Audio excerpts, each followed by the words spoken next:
Okay, very good. Yes, definitely.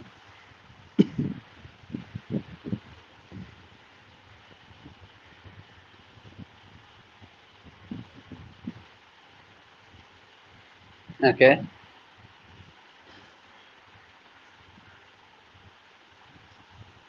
Okay, yes, it is good for farmers.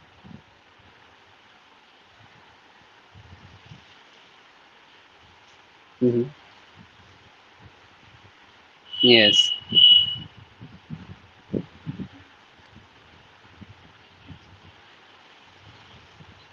Okay. No, yeah. People become lazy in winter. Yeah, definitely. It happens.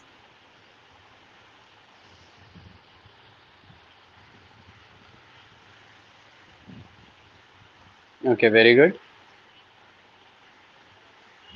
Okay, very good, Shreya. So according to Shreya likes summer the most because according to her, most of the fruits are available in this summer season. According to her, winter season, people become lethargic in winter season. So very good. Okay. Now, Archana are you prepared? Archana prepare करके आई हो बच्चे? बोल सकती हो? अर्चना? Okay, I think her network is again weak. Yes. Now I would like to give. Yes, Archana, are you speaking? Yes. Do you want to speak on this topic? Yes. Go on, Archana.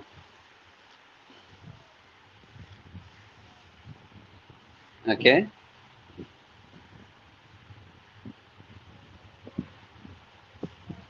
Okay. Very good.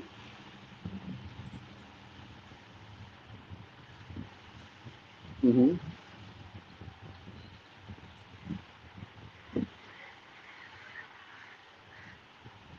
Mm-hmm.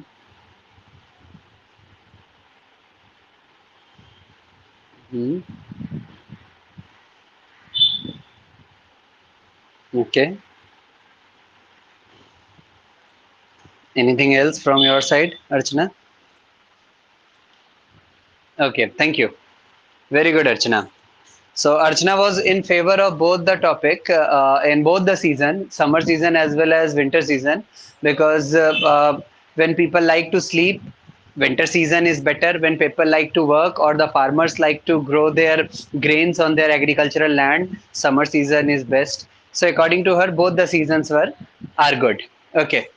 Now I can see Achal here. Achal, do you want to try on this topic? Yes, Achal, go on.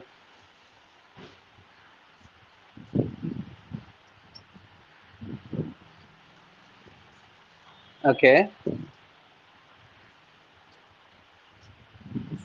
Okay. Yes.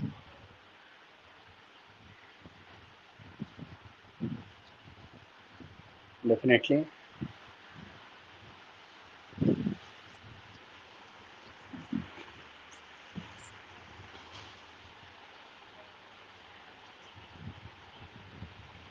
Mm.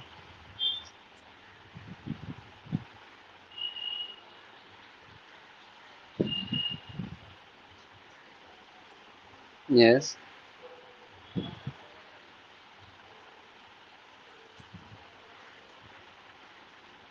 Yeah, definitely. Mm.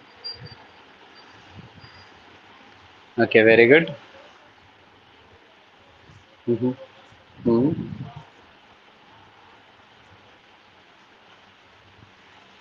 Okay, very good answer.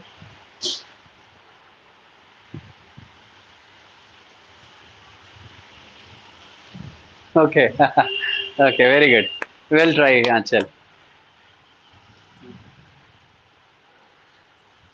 Okay, very good. Most of my students like summer season.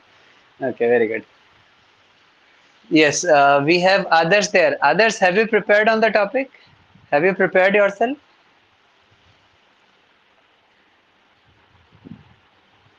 Others? I think others is not listening. Okay. Now we have Ankita. Ankita, are you prepared?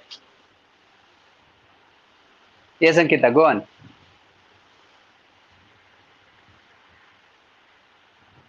Yes. Okay. Definitely. Okay. Okay. Mm-hmm. Okay.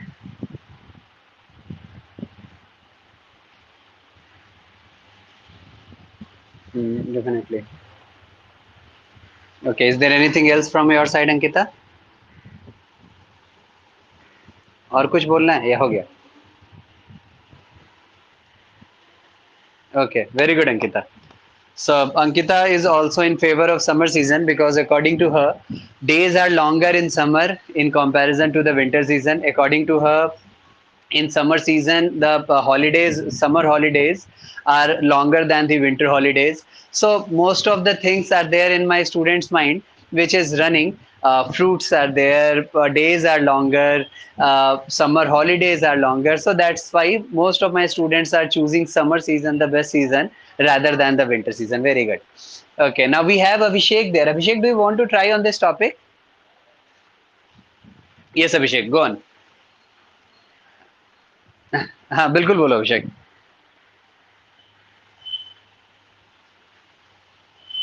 Very good.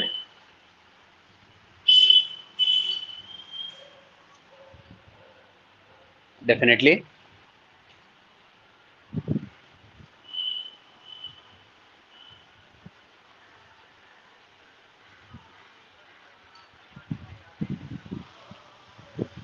Okay.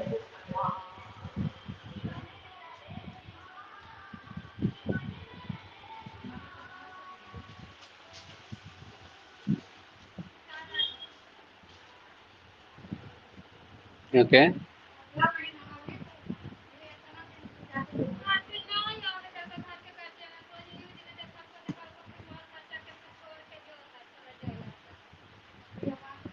Hmm. Okay.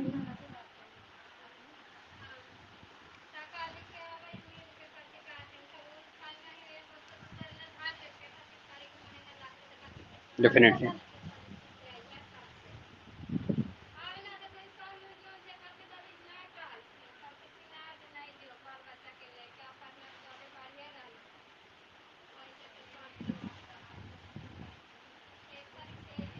Okay. Okay. Okay. Okay. Okay. No, you don't have to be sorry, Abhishek. You have tried it very well. Okay. First thing, Abhishek, try to be regular in your classes. And second thing, without knowing your homework, whatever you have tried here, it was really remarkable. So please go on. It was very good. So according to Abhishek, both the season are best, and both the seasons are incomplete without each other. Because if we are in summer, then we can feel or we can enjoy summer only when it comes after winter. So we have that feeling, and we can enjoy winter only when it comes after summer. So every season has its own importance according to Abhishek, and it was a very well try. It was a very nice attempt from you, Abhishek. Okay, so now we have a few more students here. We can see Arun also. Arun, do you have something in your mind? What will you speak? Summer is better or winter is better according to you? Arun? Yes, have you are you prepared on this topic, Arun? Okay, you can try. Yes, Arun, go on.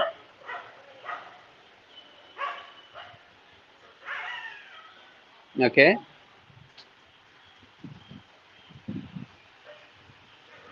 okay,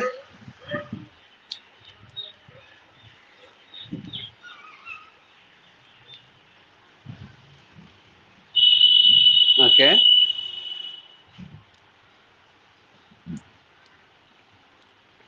okay, very good. Why, Arun? Why do you like winter?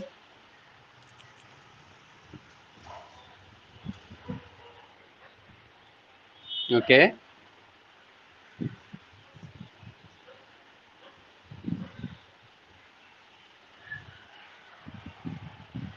Okay. Yes.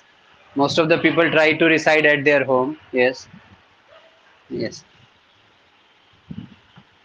Okay. Very good. Very good, Arun. So you have tried it also very well. So that's I think. Is there any more student? No.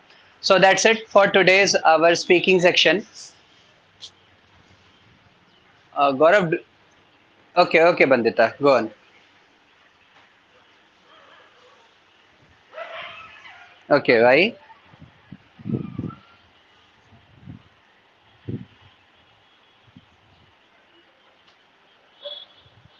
Okay.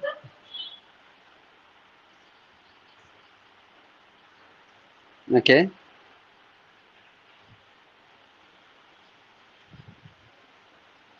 Mm, yes. Definitely.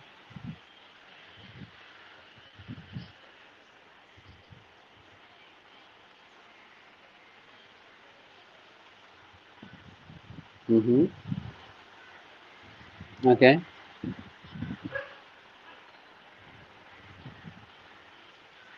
Mm-hmm. Okay.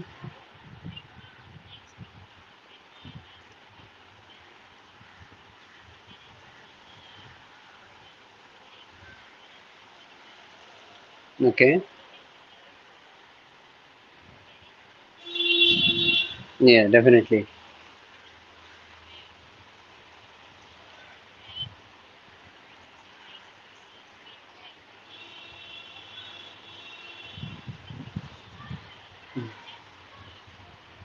Okay.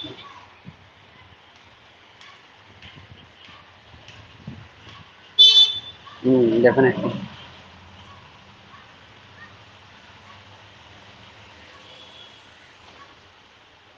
Okay.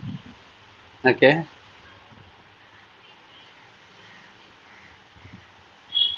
Okay. Very good. Very good, Vandita. Okay. So whatever it was in your mind, it was commendable. Actually, I like winter the most, and the most of the reasons which Bandita has right now told us, at the same reason is from my side also. Actually, I like winter the most because of the sweating. Okay, because I like the winter the most because of my. Yes, Gaurav, do you want to try? Okay, Gaurav, go on. Yeah, definitely.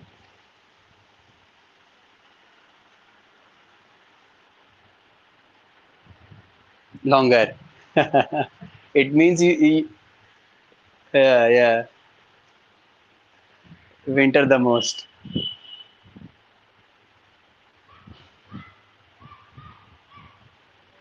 Yeah, yeah, yeah, yeah. Mm. Okay, very good, Gaurav. Who? Yes, Anamika, go on. It was your topic. Definitely, you have to speak.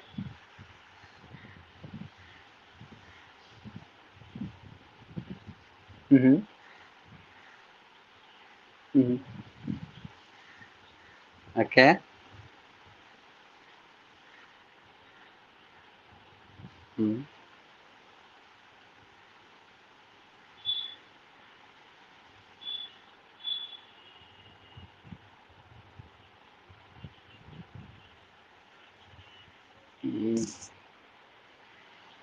Yeah. Winter. Yes. Yes.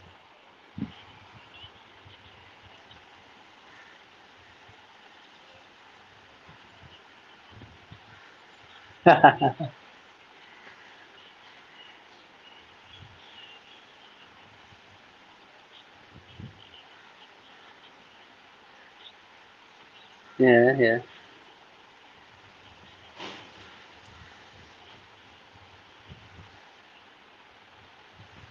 Okay.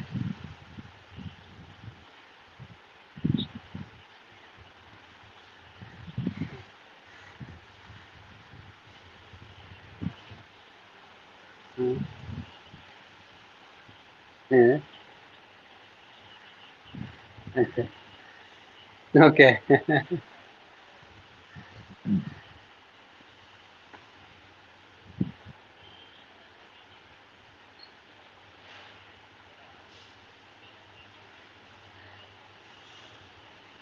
Yeah, definitely.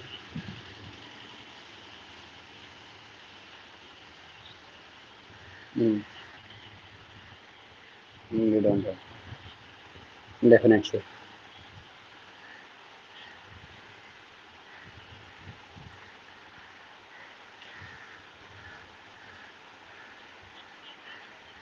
Mm, definitely.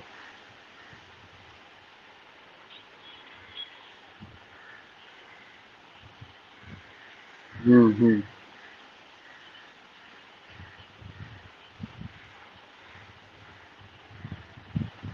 Winter. Yeah.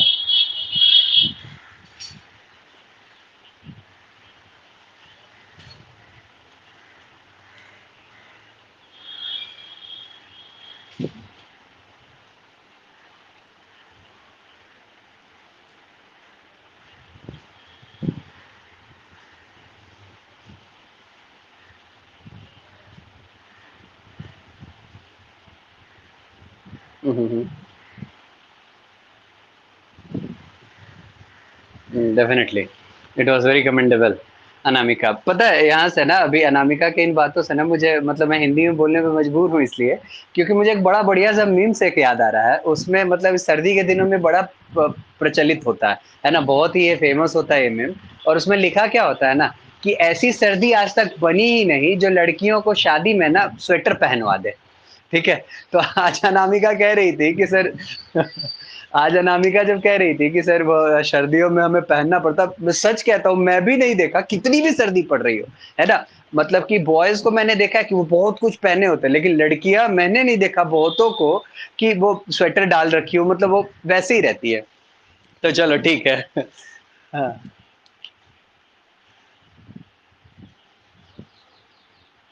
अच्छा। है ना। हाँ, इसीलिए तुमको लगा कि नहीं summer ही ज्यादा बेहतर है, कम से कम कोई ऐसे तो नहीं है, जो मन करे वो पहन सकते हो। चलो बहुत बढ़िया। Okay. So it was all from our comment section, students. I am not going to give our more time on this section. So what we have to do next, students, if you all have remembered, then in our previous classes we were discussing about our idioms and phrases also. Okay, so before moving to any other section, first of all we are moving to our idioms and phrases section. Students, keep in your mind that this section will consist more than 4 or 5 marks in your examination if you talk about our examination point of view. Then if you talk about the general life, if you talk about your routine life, then in our routine life also idioms and phrases are very much important. Okay. Because it boosts our knowledge, it also boosts our speaking skills, it also boosts our communication skills. So these are the few benefits of our idioms and phrases. So students, we have taken I think more than 10 to 15 idioms and phrases, and now it's time to revise all of them. Okay, students, if you all have remembered, then one by one, I am going to give chances to different students and they have to speak the meaning of this idioms and phrase, because in most of the examination, you have to choose the correct meaning. याद रखना बच्चा, idioms and phrases के ना आपको बहुत सारे exam में ना बस सही मीनिंग ढूंढ लेने हैं, है ना। इनफैक्ट जितने मेरे वहाँ CS के बच्चे हैं, बैंकिंग के बच्चे हैं, आप लोग को भी यही करना होगा। वो ऊपर ईडीएम लिख देगा और नीचे कहेगा कि इसका एक करेक्ट मीनिंग ढूंढो। ठीक है, और नीचे 4-5 ऑप्शन उल्टे सीधे डाल रखेगा, एक ऑप्शन सही होगा। Yes, so the first phrase is, and I would like to ask this phrase from Shreya. Shreya, can you tell me what do you mean by the phrase "at one's wit's end"? At once.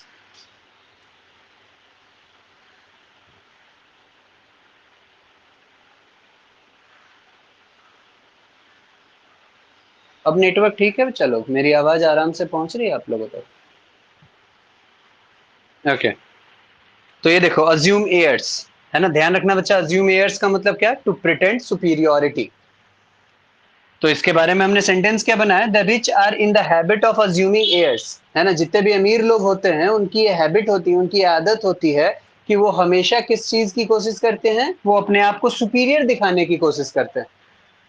कब ऐसा कब वो करते हैं बच्चे, हाँ, जब उनके कोई ऐसे रिलेटिव्स हो या कोई ऐसे रिलेशन वाले लोग हों जो गरीब हो, उनके सामने वो हमेशा अपने आप को सुपीरियर दिखाने की कोशिश करते हैं, तो इसको क्या कहते हैं, अज्यूम एयर्स, ध्यान रखना। आगे बढ़ना बच्चा, ये लास्ट हो जाएगा आज का, और लिखना एट अ स्टोन्स थ्रो। अब हमारा ए वाला कहानी खत्म हो गया है, at a stones throw, at a stones throw. सोचो तो बच्चा, एट अ स्टोन्स थ्रो क्या दिमाग में आता है, क्या लगता है एट अ स्टोन्स थ्रो सुन के, पत्थर फेंकना, पत्थर से मारना, इसका मतलब होता है वेरी क्लोज, बहुत नजदीक, है ना। हाँ, जैसे आप बहुत मेहनत किए, आप बहुत ट्राई किए, लेकिन आप रेस में एकदम थोड़े से सेकंड आ गए, है ना, आपको लग रहा था आप ही फर्स्ट आओगे, एकदम तेज दौड़ते जा रहे थे, लेकिन थोड़े से आप सेकंड आ गए, कोई तुरंत से निकल गया आपसे आगे, तो आप क्या थे, एट अ स्टोन्स थ्रो थे, है ना। In the race competition you were at a stones throw to get the first rank या to get the first position. नहीं, रेस के कंपटीशन में आप एट स्टोन्स थ्रो थे, बहुत नजदीक थे फर्स्ट पोजीशन को पाने के लिए, ठीक है। अच्छा बच्चा, तो इसका मीनिंग होता है वेरी क्लोज। देखो ये जो पत्थर फेंकना है, इस पत्थर फेंकने का मतलब वेरी क्लोज होता है। मीनिंग लिखना, सेंटेंस एक बनाना बाबू, हाँ बोलो बच्चा।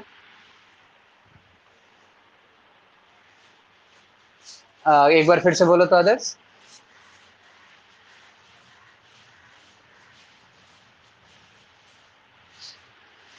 स्टोन्स थ्रो वेरी क्लोज कह सकते हो, लेकिन थोड़ा सा यहाँ पे ना अदर्स हम चाहेंगे कि इसको ऐसे मत कहो, क्योंकि ये जो वेरी क्लोज है ना, ये वेरी क्लोज कहने का मतलब बाबू किसी चीज के बहुत नजदीक आ जाना, मतलब कोई चीज हाथ आते आते छूट गया, वो चीज यहाँ मीनिंग दे रहा है। यहाँ पे नजदीकी का मतलब वो नहीं दे रहा है कि मैं मंदिर के बगल में रहता हूँ, मस्जिद के बगल में रहता हूँ, मेरा घर स्कूल के बगल में, ये वो वाला बगल नहीं है।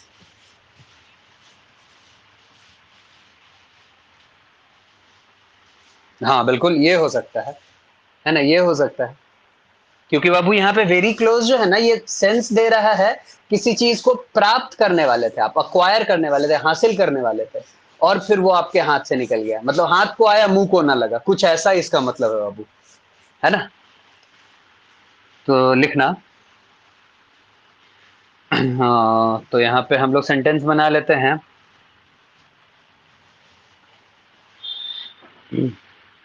आई was at stone's throw, I was at stone's throw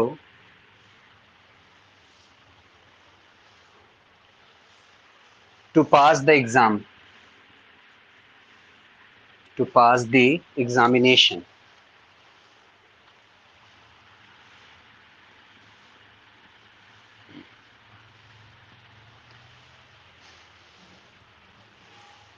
ये बच्चे फटाफट से एक काम कर लो, आज इतना, कौन सा।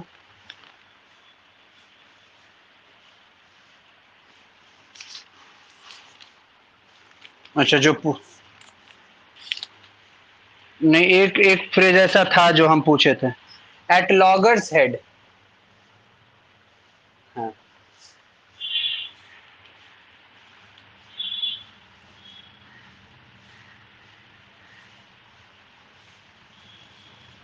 कौन सा वाला, एट वंस फिंगर टिप्स वाला या एट वंस विट्स एंड, ये दोनों लिखे हैं। एक ये नहीं लिखे थे, एट लॉगर हेड नहीं लिखे हैं, और कोई ऐसा हमको दिख नहीं रहा है जो हम लोग नहीं लिखे हैं। एट रैंडम लिखे ही हैं, एट लूज एंड लिखे ही हैं, एट लॉगर हेड्स लिखे हैं, एट ऑड्स लिखे हैं, एन एप्पल ऑफ डिस्कॉर्ड लिखे हैं, एट क्रॉस पर्पसेस लिखे ही हैं। तो एक ये बच जाएगा बाबू, चलो ठीक ही याद दिला दिए, और ना एट लॉगर हेड्स, इसको भी डाल ही लेते हैं ताकि ये ए वाला पूरा खत्म हो जाए हमारा। At loggerheads, at loggers head.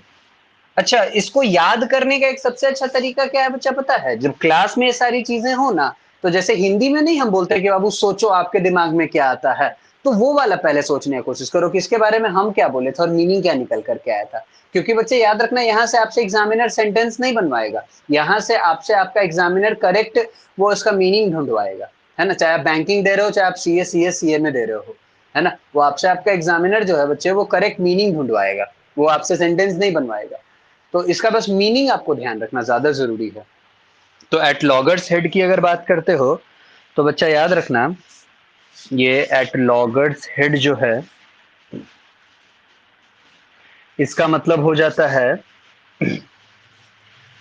To be at strife, the partners of our firm are at loggerheads these days, है ना। टू बी एट स्ट्राइफ, जानते हो बच्चे किसको कहते हैं टू बी एट स्ट्राइफ? सोचो, STRIFE, स्ट्राइफ किसको कहते हैं? स्ट्राइफ, सोचो। मैं, हाँ,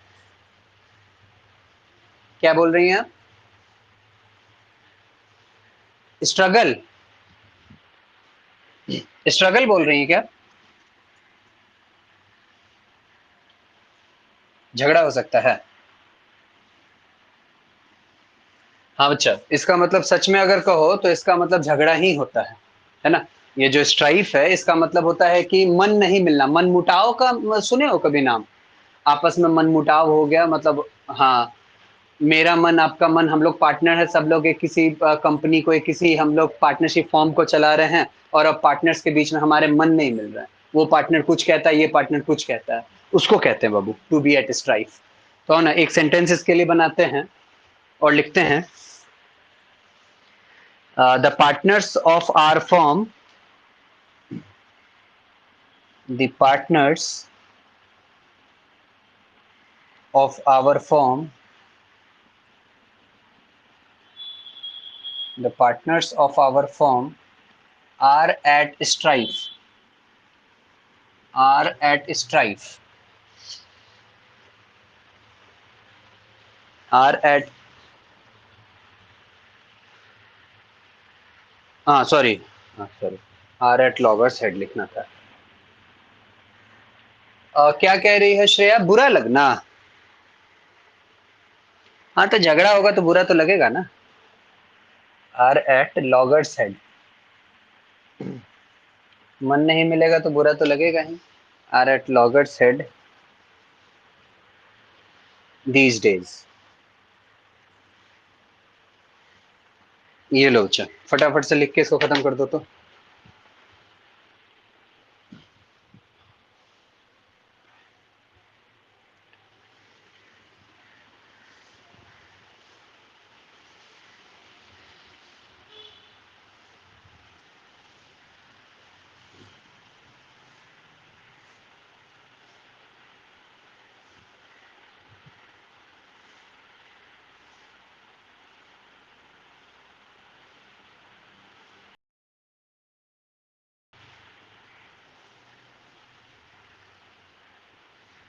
बोलो बच्चा, याद रहेगा? आर एट लॉगर्स हेड, है ना, लड़ाई झगड़ा क्वारल, ठीक है, इन सबको कहते हैं लॉगर्स हेड। मतलब जब भी कभी भी लड़ाई झगड़ा हो जाए, मनमुटाव हो जाए, ठीक है, उसको कहते हैं बच्चा आर एट लॉगर्स हेड, याद रखना पड़ेगा। अच्छा बच्चा पार्टी, एक चीज और, अगर आप लोग ध्यान दो तो हम लोग पिछले तकरीबन 1-2 सप्ताह से सेम टॉपिक के इर्द गिर्द घूम रहे हैं। हाँ, थोड़ा बहुत एडिशन उसमें होता है, टेंस में प्रेजेंट के बाद हम लोग पास्ट ऐड कर चुके हैं, हम लोग अपना सेंटेंस खत्म कर चुके हैं, हम लोग वो अपने कमेंट सेक्शन पे हर रोज काम कर रहे हैं, हम लोग अपने वोकेबलरी पे काम कर रहे हैं, हम लोग अपने इडियम्स एंड फ्रेजेस पे काम कर रहे हैं। लेकिन बच्चा अब समय आ चुका अपने राइटिंग सेक्शन को आगे बढ़ाने का। तो कल तो खैर संडे है, हम लोग जब बच्चे मंडे को मिलेंगे ना, तो मंडे को हम लोग कर क्या रहे होंगे कि उस दिन बच्चा पार्टी हम लोग एक नया सेक्शन लेकर के आ रहे हैं राइटिंग सेक्शन में, और नाम है उसका ईमेल राइटिंग। याद रखना मेरे जितने भी सीएस के बच्चे हो वहां पे, जितने भी मेरे बैंकिंग वाले बच्चे हो, आपके एग्जाम का ये एक और इंपॉर्टेंट सा टॉपिक है बाबू, ईमेल राइटिंग। ठीक है, तो हम लोग का नया टॉपिक अब आ रहा होगा, एक ईमेल राइटिंग कैसे किया जाता है, कैसे लिखा जाता है, हम लोग वो सीखेंगे। और वो सीखने के बाद फिर हम लोग बाकी अपना जो सेक्शन हमारा चल रहा है इसको हम लोग चलाते रहेंगे। और ना बच्चा, इन सब चीज के बाद एक छोटा सा टॉपिक और आज जो मैं आप लोगों के साथ शेयर करना चाहता हूँ, वो टॉपिक है बाबू हमारा टेंस में फ्यूचर टेंस बच रहा है। तो आ जाओ फटाफट से आज फ्यूचर के कुछ फॉर्मूले को लेके खत्म करते हैं, और उसके बाद हम लोग अगर अपने ग्रामर की बात करो तो हम लोग अब अपने ग्रामर में भी आगे चल करके मंडे को तो नहीं, ट्यूसडे या वेंसडे से हम लोग इसमें भी अब वॉइस पे आ जाएंगे बच्चा। ठीक है, कुछ क्वेश्चन आपसे मैं और करवाऊंगा आने वाले दिनों में टेंसेस के, जिसमें अब सिर्फ प्रेजेंट पास्ट नहीं फ्यूचर भी मिक्स हो जाएगा। तो आ जाओ तो बच्चा फटाफट से। अच्छा, एक काम और अब आप लोगों को याद रखना है, वो जो आज मैं आपके उस होमवर्क में इंक्लूड भी करने वाला हूं बाबू। हम लोग एचसी हार्डविक में चैप्टर नंबर 1 चैप्टर नंबर 2 तो कर ही रहे हैं, अब समय आ चुका है चैप्टर नंबर 3 के मीनिंग्स को इंक्लूड करने का, सिर्फ मीनिंग्स की, और चैप्टर नंबर 1 और चैप्टर नंबर 2 को कंप्लीट करने का है ना। टाइम देना पड़ेगा आपको, घर पे बैठना पड़ेगा, देखना पड़ेगा बार बार चैप्टर नंबर 1 और 2 के मीनिंग्स, उसके अलग अलग सिनोनिम्स एंटोनिम्स, इन सब चीजों को एग्जामिनेशन के पॉइंट ऑफ व्यू से भी इंपॉर्टेंट है, और हमारे बाबू वोकेबलरी के इनरिचमेंट के लिए भी इंपॉर्टेंट है, तो ध्यान रखना। आ जाओ तो बच्चा पार्टी, हम लोग अब चलते हैं अपने फ्यूचर टेंस के तरफ, इस टेंस के कहानी को फटाफट से खत्म करते हैं। और बाबू मैं ये भी उम्मीद कर रहा हूँ कि तुम लोग वो जो मैंने वर्ब के फॉर्म्स दे रखे हैं तुम लोगों को, वो तुम लोग याद करते होगे, देखते होगे, क्योंकि बाबू वर्ब फॉर्म्स क्लास में याद करवाना मतलब बहुत ज्यादा वो चाइल्डिश टाइप का हो जाएगा, बच्चा टाइप का हो जाएगा, इसलिए मैं उम्मीद करता हूँ कि वर्ब फॉर्म्स वाला काम तुम लोग कर रहे होगे। आओ तो बच्चा फटाफट से हेडिंग डाल देना एक तरफ टेंसेस, फिर से उसी तरह से कॉलम हमारे बनेंगे। सबसे पहले लेके आना टेंसेस,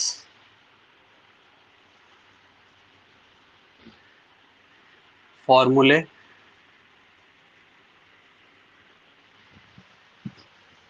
और लास्ट में keywords.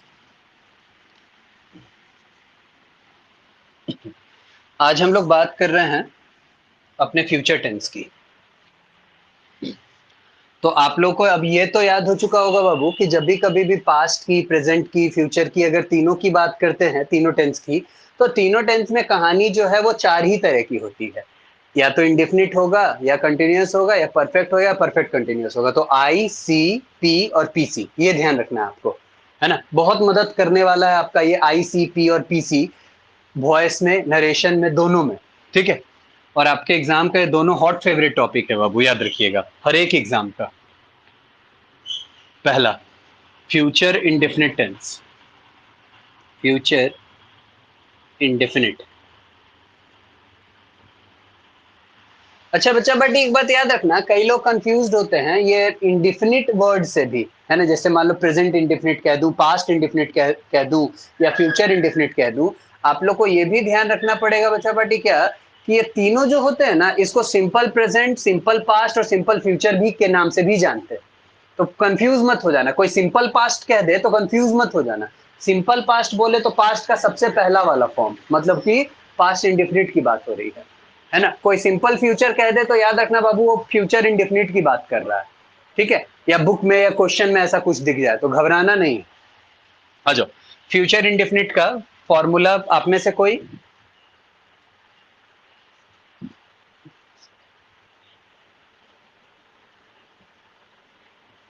Very good, subject plus shall या विल प्लस वर्ब का फर्स्ट फॉर्म प्लस ऑब्जेक्ट। ये फटाफट से लिख दो तो बाबू, सब्जेक्ट प्लस शैल या विल प्लस वर्ब का फर्स्ट फॉर्म प्लस ऑब्जेक्ट। बच्चा आप लोग अगर इतना जानते हो तो अब हमको लगता है कि आप ये भी जानते होगे, क्योंकि मैंने कई सारे बच्चे को देखा है, they are most of my students are confused for using shall और विल, कि सर कब शैल यूज कर ले और कब विल यूज कर ले। तो आप में से कोई ऐसा बच्चा जो मुझे थोड़ा सा इसके बारे में इनलाइटमेंट दे दे, बता दे। एक मिनट, गौरव को बोलने दो। हाँ, आई और वी के साथ शैल लगता है। बाकी सारे बच्चे आपके पास कुछ एडिशनल जानकारी है? आई के साथ विल भी लगता है, हाँ ठीक है। तो श्रेया तुम क्या कहना चाहोगी? ये गौरव ये कह रहा था, बाकी श्रेया तुम्हारे पास क्या जानकारी है?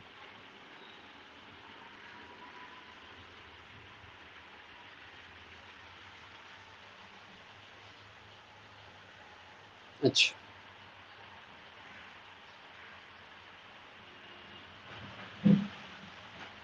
आई के साथ भी विल यूज होता है, चलो ठीक है। तो अर्चना का एक और कॉन्सेप्ट आया है कि सर जब हम कॉन्फिडेंट हों तो ऐसे केस में हमें विल यूज करना चाहिए, और आई के साथ भी विल यूज हो सकता है, और जब हम थोड़ा कम कॉन्फिडेंट हो, है ना, जब पॉसिबिलिटी कम हो तो शैल यूज कर सकते हैं। चलो ठीक है।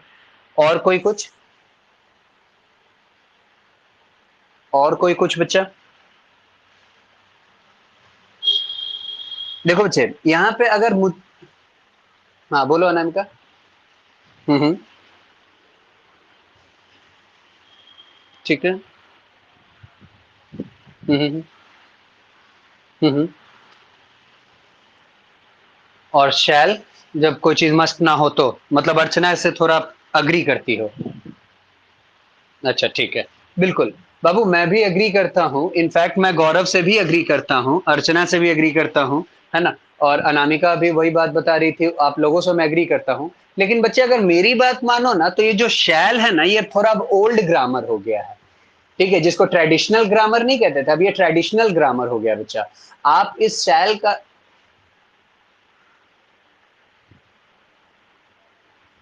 बिल्कुल बिल्कुल आदर्श, है ना, मैं यही बात कह रहा था। है ना बाबू, अगर आप मॉडर्न ग्रामर, मॉडर्न इंग्लिश को अगर आप देखो ना, तो शैल जो है ना वो धीरे धीरे अपनी वजूद खोते जा रहा है ना। शैल का यूज अब आप ना के बराबर देखोगे, बहुत कम। तो यू कह लो बच्चा, एक बात मेरी तरफ से अगर मान लो, मेरी तरफ से एक मेरी चीज सुन लो, तो अब ये समझ लो कि अब मॉडर्न टाइम में हम लोग most of the time will he use करते हैं, पहली बात। दूसरी बात, यहाँ पे अर्चना का और अनामिका का, इन लोगों का कहना भी गलत नहीं है कि सर जब कोई चीज श्योर हो, कंफर्म हो, तो हम लोग वैसे केस में विल यूज कर सकते हैं। लेकिन जब फ्यूचर में ही कोई चीज कंफर्म ना हो, तो ऐसे केस में हम लोग शैल यूज कर सकते हैं। और ये भी कहना आप लोगों का सही था कि आई के साथ भी विल यूज हो सकता है, जरूरी नहीं है कि आई के साथ और वी के साथ हमेशा ही शैल ही यूज हो। ठीक है, तो ये सारी कुछ बातें बस मैं आपको बताना चाहता था बच्चे, जो आपको दिमाग में रखना है, ध्यान में रखना है। सर इन सारी बातों में सबसे मोटी बात क्या है, सबसे जबरदस्त बात क्या है बाबू? सबसे जबरदस्त बात है मॉडर्न इंग्लिश वाली। मॉडर्न इंग्लिश शैल के इंपॉर्टेंस को अब बहुत कम कर चुका है ना। विल का इंपॉर्टेंस जो है वो शैल से कई गुना ज्यादा है। ठीक है, ये ध्यान रखना। बच्चा पार्टी, आप में से कोई इसका कीवर्ड जानता है? इसका, हाँ बताओ गौर, आदर्श। हाँ, वेरी गुड। है ना बाबू, याद रखना, इसमें हम लोग नेक्स्ट डे जैसे वर्ड आप देख सकते हो, टुमारो देख सकते हो, कमिंग डे देख सकते हो, ये सब आपको इसके कीवर्ड्स में मिल सकते हैं। आप में से कोई सेंटेंस बनाना चाहेगा? बताओ अदर्स। ठीक है, हाँ ठीक है। आई शैल गो टू, अगर मान लो शैल से लिख रहे हो तो इसका मतलब है कि जा भी सकते हो, बारिश का समय, अगर बारिश हो रही होगी तो नहीं भी जाओगे, अगर नहीं हुई तो जा भी सकते हो। आई शैल गो टू पटना टुमारो। ये लो बच्चा, फटाफट से लगा डालना। फ्यूचर इंडेफिनिट का कहानी हो गया खत्म, फटाफट से लगाना बाबू। आगे बढ़ना और लिखना फ्यूचर कंटिन्यूअस। फ्यूचर, श्रेया अगर टाइम हो जाए ना बाबू तो आप क्लास छोड़ सकती हो, रिकॉर्ड हो रहा है क्लास, बाद में लिख लेना, देख लेना। होमवर्क मैं आपको भेज दूंगा। हाँ बच्चा, होमवर्क भेज दूंगा। सुमित अब तक नहीं आया है गांव से? अच्छा ठीक, ठीक। Future continuous. जो बच्चा फ्यूचर कंटिन्यूअस की अगर बात करें, तो फॉर्मूला, अच्छा आप ही लोग से पूछता हूँ, सब्जेक्ट प्लस शैल और विल प्लस, अच्छा, अभिषेक का आवाज एकदम तेज तेज निकला है पीछे से। अभिषेक कह रहा था सर सब्जेक्ट प्लस शैल या विल प्लस बी प्लस भी फोर प्लस ऑब्जेक्ट, यही ना अभिषेक? हाँ, अग्री करते हो सारे बच्चे इस फॉर्मूले से? सब्जेक्ट प्लस शैल या will plus be plus V4 plus object. बच्चा पार्टी इसका कोई कीवर्ड, कोई कीवर्ड? हाँ आदर्श बताओ। हाँ बोलो।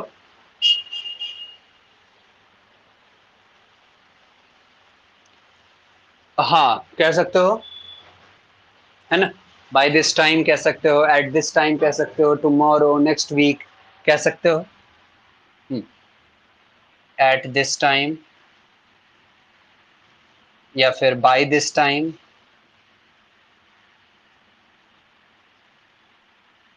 और इन सब के साथ याद रखना बच्चा टुमारो, ये आपको लगा हुआ मिलेगा। Day after tomorrow, tomorrow, coming day, next day, ऐसा कुछ मिलेगा आपको इसके कीवर्ड्स में। Following day. अच्छा एक सेंटेंस बना लेते हैं। एक सेंटेंस आप में से किसी के पास? हाँ आदर्श। हाँ बोलो। और ये आंचल है। कौन ट्राई कर, कोई और ट्राई कर रहा है आदर्श के अलावा? बोलो। हाँ चल बोलो बच्चा।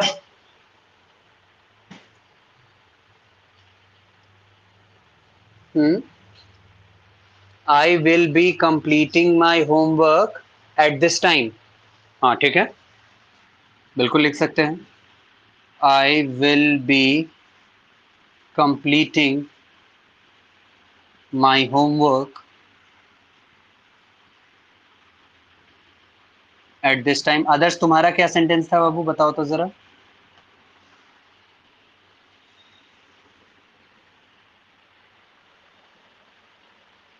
ठीक है, we shall be going to Delhi. ठीक है, ये भी सेंटेंस सही था। अच्छा बच्चा आगे बढ़ते हैं। तीसरा टेंस, फ्यूचर परफेक्ट।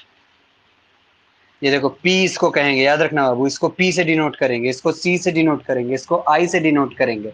बहुत मदद करने वाला हमारी आई सी पी और लास्ट वाला पी सी, बहुत मदद करने वाला है ये हमारा आगे चल करके वॉइस में। फॉर्मूला लिखते हैं बाबू, सब्जेक्ट प्लस शैल या विल प्लस हैव। अच्छा आप ही लोग से पूछता हूँ, बाबू थोड़ा तो मैं लिख दिया हूँ, और आगे क्या जोड़ दूं?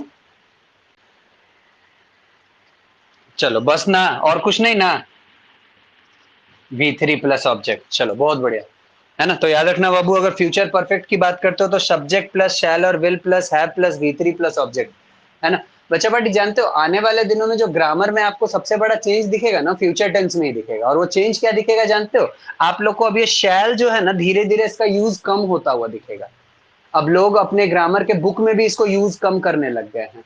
हमारे सेंटेंसेस में भी अब ये यूज कम होने लगे हैं। तो आपको अब ये सबसे बड़ा चीज दिखने वाला है। बच्चा इसका कोई कीवर्ड बताओ। आफ्टर। हाँ और ठीक है, आफ्टर हो सकता है। आ जाओ एग्जाम्पल डालते हैं, एग्जाम्पल डालते हैं। Ramesh will have, Ramesh will have completed his work after this time। Ramesh will have completed,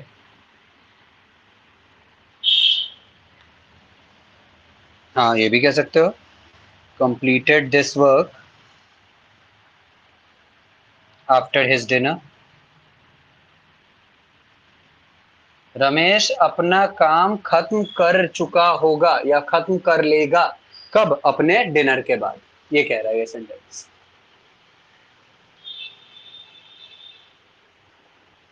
आवाज क्लियर नहीं आ रही है अनामिका? मेरी आवाज क्लियर है बच्चे? हाँ ठीक है। तीसरा लास्ट है बच्चा, future perfect continuous. Future perfect continuous. बाबू अपने आप को अब तैयार करके भी आना, टेंस हमारा देखो अंतिम सांसें ले रहा है। अपने आप को तैयार करके आना। आने वाले दिनों में हम लोग ढेर सारे क्वेश्चन अब लेकर के आएंगे, प्रेजेंट, पास्ट और फ्यूचर तीनों पे, है ना। खूब सारा क्वेश्चन जो बैंकिंग में कई बार पूछा जा चुका है। सीएसीएस वाले आप लोगों से डायरेक्ट ऐसा क्वेश्चन तो नहीं पूछा जाएगा कि सही सही भर भर फॉर्म भर के दिखाइए, हाँ, लेकिन इसका नॉलेज रहना जरूरी है, वरना वॉइस नरेशन फंस जाएगा। तो आप लोग भी पढ़िएगा। फ्यूचर परफेक्ट कंटिन्यूअस फॉर्मूला हो जाएगा subject plus shall oblique will plus have plus been plus V4 plus since और फॉर, हाँ पहले ऑब्जेक्ट, हाँ ठीक है, plus object plus since oblique for plus time, ठीक है। तो ये सिंस और फॉर एक्चुअली टाइम को ही डिनोट करता है बच्चा, तो अलग से हमें लिखने की जरूरत नहीं है। ये सिंस और फॉर जो है ना टाइम को ही डिनोट करता है।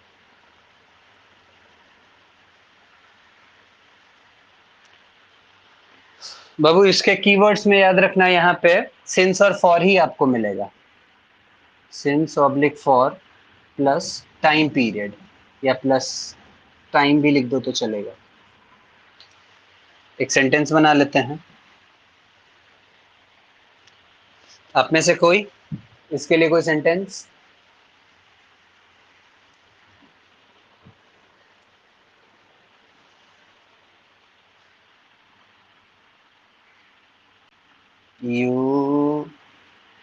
यू शैल हैव बीन, हाँ गौरव आगे, कंटिन्यूइंग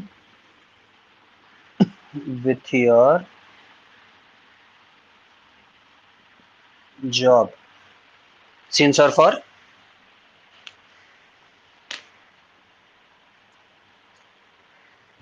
हाँ बोलो बच्चा, कोई और कुछ बोल रहा है? हाँ हो, पहला चीज तो यू विल होना चाहिए। हम्म हम्म। यू सिंस 10 years, मीनिंग सही नहीं निकल के आ रहा बच्चा, देखो ना मीनिंग क्या निकल गया पता है, ये actually future perfect continuous tense जानते हो क्या बताता है? कोई काम कर रहा होएगा, मतलब कि वो फ्यूचर की बात है, वो फ्यूचर में भी वो काम करेगा, ये कह रहा है ना। मतलब कि वो काम बहुत पहले स्टार्ट हुआ था, पास्ट में स्टार्ट हुआ था, प्रेजेंट में भी है और फ्यूचर में भी वो काम चलता रहेगा, ये फ्यूचर परफेक्ट कंटिन्यूअस है। तो देखो ना, you shall have been continuing with your job, मतलब कि तुम अपने जॉब के साथ कंटिन्यू कर रहे होगे, है ना।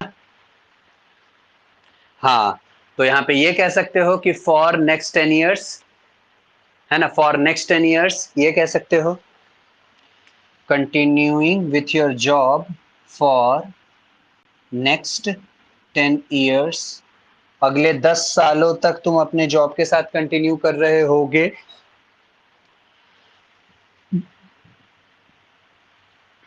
हाँ, बहुत कम आदर्श।